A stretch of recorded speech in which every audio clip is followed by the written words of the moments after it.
Hey everyone, Thornton Smash here, and today we're going to be talking about monetization in Apex Legends and why it's about to get a whole lot worse. If you thought heirlooms were expensive now, you're in for a rude awakening. We're going to go over all of that. We're also going to go ahead and give out a Maggie Prestige channel. All you got to do is like, comment, subscribe. You guys know the drill. But without further ado, let's get into it. So, as most of you are aware, and we've talked about in other videos, EA has officially been acquired in a $50 billion deal by Silver Lake, Affinity Partners, and Saudi Arabia's Public Investment Fund.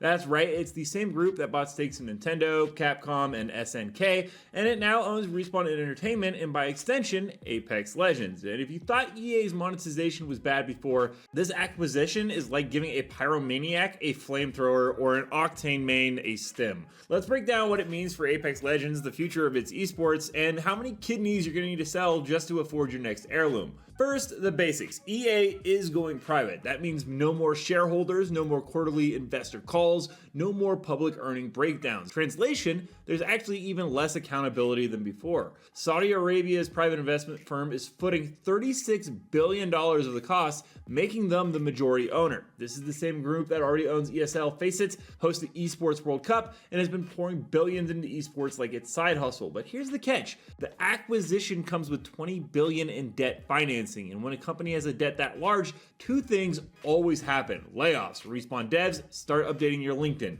Two is monetization so aggressive it makes a slot machine blush. So first, let's go over what it means for esports, because Apex Legends has always had a shaky esports scene. The ALGS has great moments, sure, but it also has inconsistent prize pools, server disasters, and production values that sometimes feel like they were filmed on a potato. Now, enter Saudi Arabia, the esports superpower. Like I said, the investment firm already bankrolls the Esports World Cup, which gave out $70 million in prize money across 25 games in 2025. That's actually more than ALGS has seen in its entire history. And on paper, this does actually sound amazing. You have bigger Apex tournaments, stable prize pools, maybe even actual lanes that don't crash mid-game. But here's kind of a problem. It's conflict of interest. The PIF doesn't just own the tournament organizer anymore, they now own the game and the devs behind it. It's basically if Riot Games ran Valorant and the Valorant World Championship and also controlled the commentary desk. There's a little bit of an integrity issue there, which will come up again in a little bit. But the bigger issue is going to be the monetization nightmare, because this is what everyone actually cares about, your wallet. EA has already pushed the boundaries for a very long time with this game, with $160 heirlooms that then jump to $360, $20 recolors, and battle passes that feel like a part-time job. But under the pressure of $20 billion debt, which they've never had to do before, I could expect this to get cranked up to cartoonish levels. Heirlooms could easily go up to 500 or 600, and they go ahead and add a few more animations, but don't worry, they'll also come with a free digital NFT charm of Andrew Wilson's face. Apex coins will become Apex dinars, the exchange rate fluctuates daily based on oil prices, and new Battle Pass Ultra, you finish the Battle Pass, but the final tier is locked behind another Battle Pass. And Respawn, they'll be told, don't worry about new maps, just focus on recoloring race skins for the 5th time this year. That debt isn't going to pay itself. We don't have money to invest in new maps. And here's where things get a little confusing too, because, I mean, it's just the elephant in the room. EA titles like The Sims, Dragon Age, Mass Effect, and of course Apex Legends have historically been inclusive with strong LGBTQ+ representation. Now, there is a split and divide. I always see it in the comment section. Some people hate that in games. Some people absolutely love it. I'm not going to give my personal opinion on it. But given Saudi Arabia's conservative stance on those topics, I don't know if they're going to change the core of the game, or at least the lore, or a lot of what, brought some fans into the game. Even EA employees have expressed concern that this deal could roll back years of progress. If inclusivity gets cut, not only would it alienate players, but could spark massive backlash. For Apex specifically, that could mean fewer divisive stories in its lore and a narrowing representation in its legend, although, I'm going to be honest, we haven't gotten any lore in quite some time. So why is Saudi Arabia doing this, by the way? It's not just about games, it's about image. Esports has become part of their broader sports washing strategy, showcasing global events to rebrand themselves as an entertainment powerhouse. You might have heard about that whole comedy show they had in Radaya where Bill Burr is getting flagged. I will actually give my statement on this. I thought Bill Burr was hilarious.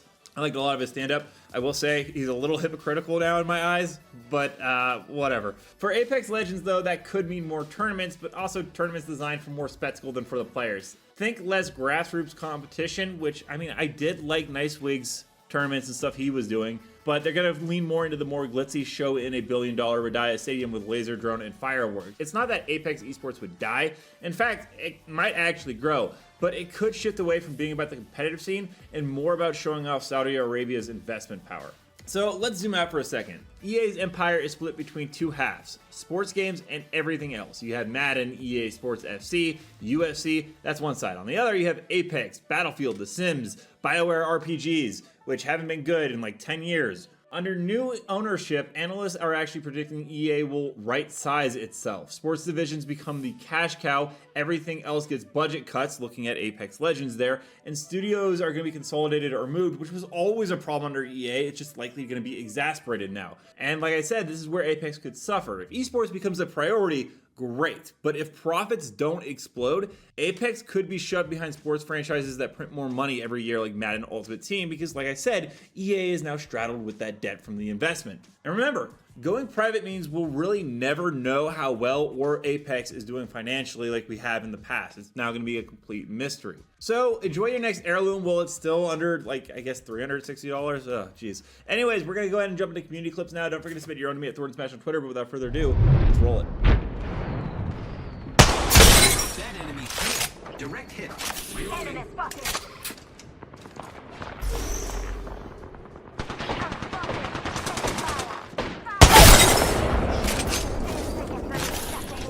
Enemy taken down. Reloading. Using grapple. Enemy taken out of this. Rings closing and we ain't in it. If you want to join, The enemies are shooting at me.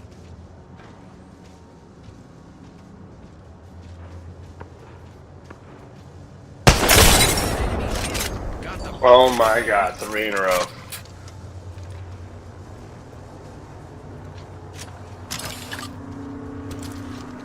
Can we hug left?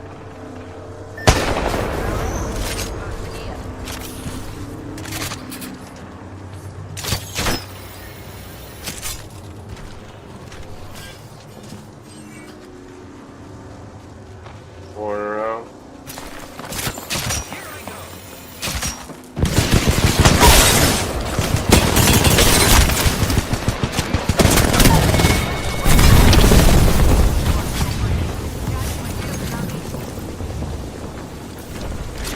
Oh my god, bro.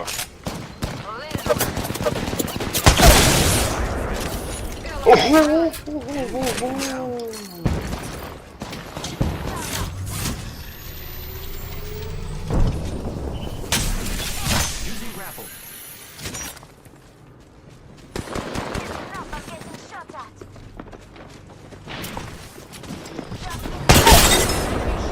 Let me know down below, guys, what are your thoughts on Apex monetization changing? And also, don't forget to check out my outdoor channel in the top left corner. Until next time, everyone, keep slaying the Outlands. I'll see you out there.